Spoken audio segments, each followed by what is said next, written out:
Assalamualaikum warahmatullahi wabarakatuh. Hai para pencinta catur dan para catur mania, selamat datang kembali di Legenda Catur Dunia. Masih soal game-game yang ada di turnamen online mingguan Rapid Chess Championship Chess.com di minggu ke-13 kawan. Masih di babak penyisihan, babak Swiss 9 babak. Kali ini dari gamenya dua top playernya kawan, Hikaru Nakamura versus Anish Giri. Dua player ini kawan lolos ke babak knockout. Nanti Nakamura akan bertemu dengan Anton Dejemko, sedangkan Anish Giri akan bertemu dengan Parham.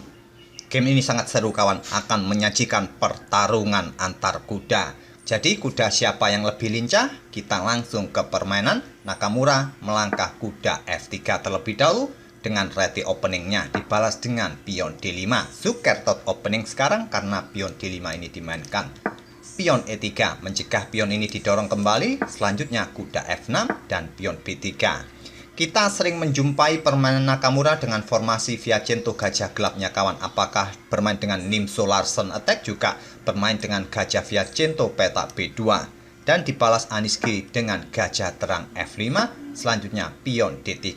Di sini pion H6, gajah A3. Ternyata tidak jadi di Viajento di diagonal gelap panjang ini kawan, mencegah hitam atau Anish Giri memainkan pion E6-nya, dan nanti jika terbuka maka gajah akan pukul gajah, hitam kehilangan hak untuk rokade. Terlebih dahulu diantisipasi dengan pengembangan kuda B ke D7, pion E6 masih bisa dimainkan. Jika terjadi pertukaran gajah, masih bisa dipukul balik oleh kuda, raja masih mempunyai kesempatan rokade. Nakamura membalas dengan pion G3, pion E6, dan Nakamura melanjutkan pertukaran atau rencananya gajah pukul gajah. Dipukul balik oleh kuda, raja masih mempunyai kesempatan rokade di dua langkah berikutnya. Di sini gajah G2. Kuda kembali ke D7, selanjutnya rokade. Rokade, di sini kuda berkembang ke D2, lanjut Nakamura. Selanjutnya adalah gajah mundur ke H7, menteri ke E2. Mengkoneksikan kedua betengnya kawan, apakah beteng F ini segera digeser ke lajur D, menempati posisi menteri tadi? Kita lihat saja di langkah berikutnya. Pion C6 memperkuat bangunan struktur pionnya kawan, membentuk piramida pion seperti halnya dalam permainan semi slap. Selanjutnya beteng D1, menteri hitam ke E7, mengkoneksikan kedua beteng, menyelesaikan tahap pembukaannya kawan. Dan Nakamura sekarang pion C4 menantang pion pusat, ditolak kuda C5. Tadi bermain dengan pion E5 dengan tujuan didorong lagi untuk bertarung dengan pion putih ini kawan, cukup bagus juga dimainkan oleh hitam. Kuda manuver ke E1 untuk membuka diagonal terang ini bagi gajah mengawasi peta ini kawan. Kalaupun pion ini nanti didorong kawan, akan menciptakan peta lemah di peta E4. Selanjutnya di sini beteng F bergeser ke D8. Beteng A bergeser ke C1, lanjut Nakamura, dan pion A5. Pion D4 sekarang didorong kawan, dan peta ini menjadi peta lemah yang bisa diduduki oleh kuda hitam sekarang, menantang pertukaran kuda. Jika diterima ya masih bisa dipukul balik oleh kuda kawan, atau yang paling bagus adalah memukul balik menggunakan pion. Dengan adanya pion di sini juga akan mengganggu pergerakan para perwira putih. Oke, kita kembali ke langkah aslinya. Nakamura menolak untuk pertukaran kuda, dia melangkah kuda mundur ke F1. Ada langkah yang lebih baik kawan. Pion C5 juga patut dipertimbangkan dimainkan. Pion A4 menghentikan laju pion atau menghentikan laju pion B juga bisa dimainkan. Atau kuda ini bergerak ke peta D3 juga menempati pos atau outpost nanti di peta E5 bisa juga. Nakamura memilih manuver kuda ke F1.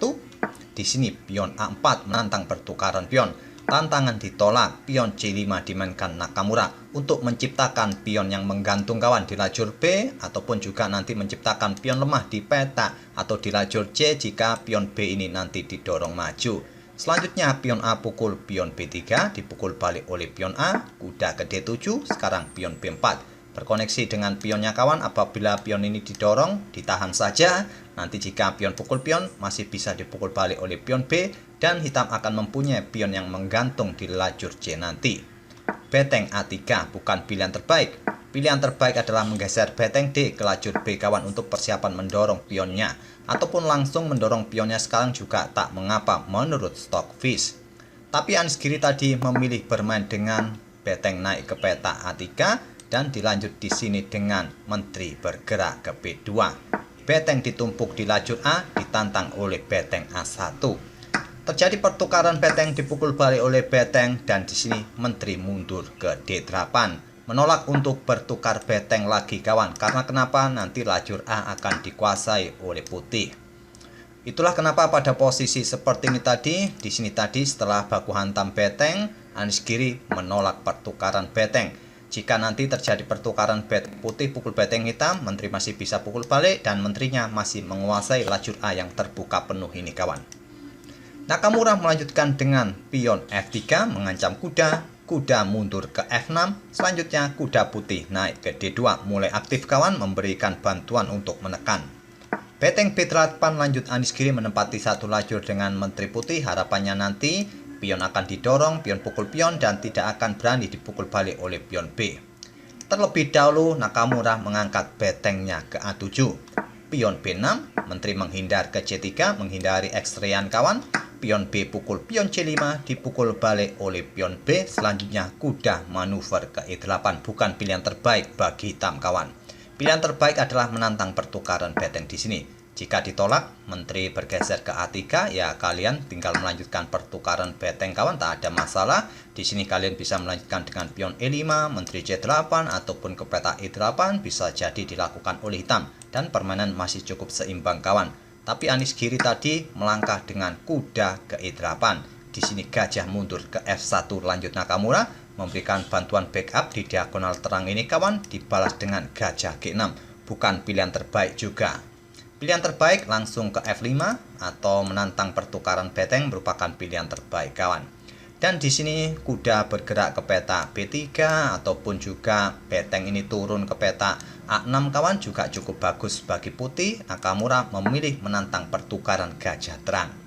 Diterima oleh Anies Giri, dipukul balik oleh kuda. Di sini beteng A8, menteri A3, beteng pukul beteng dipukul balik oleh menteri. Di sini posisi putih sudah sangat bagus kawan, mendominasi posisi.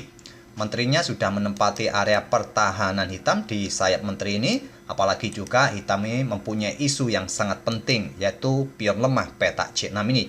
Jika putih sudah sampai mendapatkan pion lemah ini kawan, maka cukup riskan bagi hitam untuk mempertahankan posisinya dengan ancaman pion bebas dari putih di kedepannya. Menteri ke C7 menantang pertukaran bukan pilihan terbaik. Pilihan terbaik adalah ke peta C8 ini kawan, ataupun kuda E kembali ke F6, raja F8 juga bisa jadi pilihan. Menteri C7 ditolak pertukaran menterinya, menteri ke peta A8 mengepin kuda kawan, ataupun memberikan tekanan bagi pion ini, nanti disusul dengan kudanya juga bisa memberikan ancaman bagi pion lemah ini. Raja bergeser ke F8 membackup kuda. Di sini kuda ke B3 tidak jadi bergerak dengan kuda satunya ke peta B4.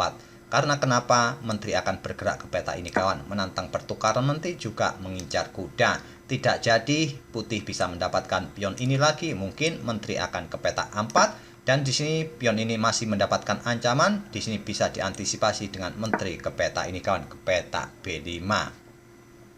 Mungkin karena itulah Nakamura memilih kuda satunya untuk bergerak ke B3. Dan hampir sama kawan, pada posisi ini langkah terbaik adalah menteri ke peta ini. Tapi di sini Anies Giri memilih dengan pion E5 terlebih dahulu. Kuda ke A5 mengincar pion ini kawan. Sekarang pion E4 terlebih dahulu. Pion F pukul pion E4 dipukul balik oleh pion D mengancam kuda. Kuda mundur ke F2 mengancam pion hitam kembali kawan. Dan di sini kuda manuver ke B8 untuk memperkuat posisi pion. Dan Nakamura melangkah kuda ke C4.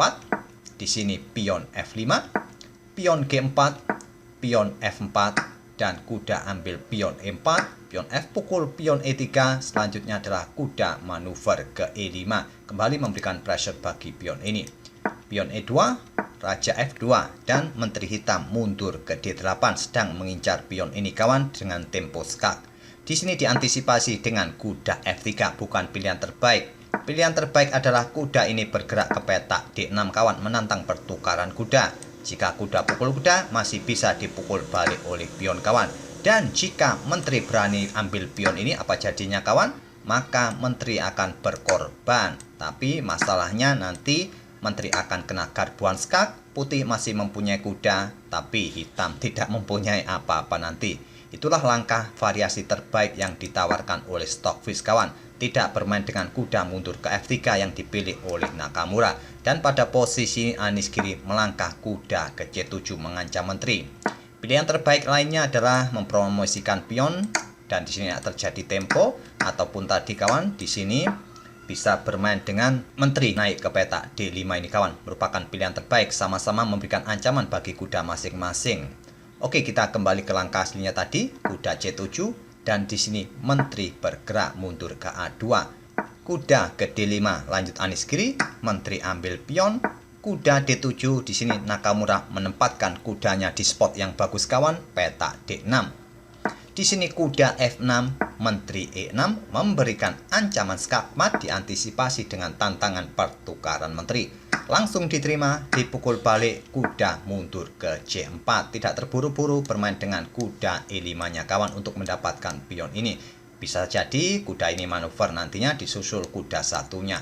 Di sini Raja Hitam naik ke E7, kuda ke E5 menantang pertukaran kuda, juga menyerang pion ini kawan. Direspon pertukaran, dipukul balik oleh saudara untuk tetap memberikan pressure bagi pion C6. Dilindungi oleh kuda di B4, di sini Raja Putih mulai naik ke E3. Selanjutnya Raja Hitam F6, Raja Putih E4, dan Raja Hitam bergerak ke G5.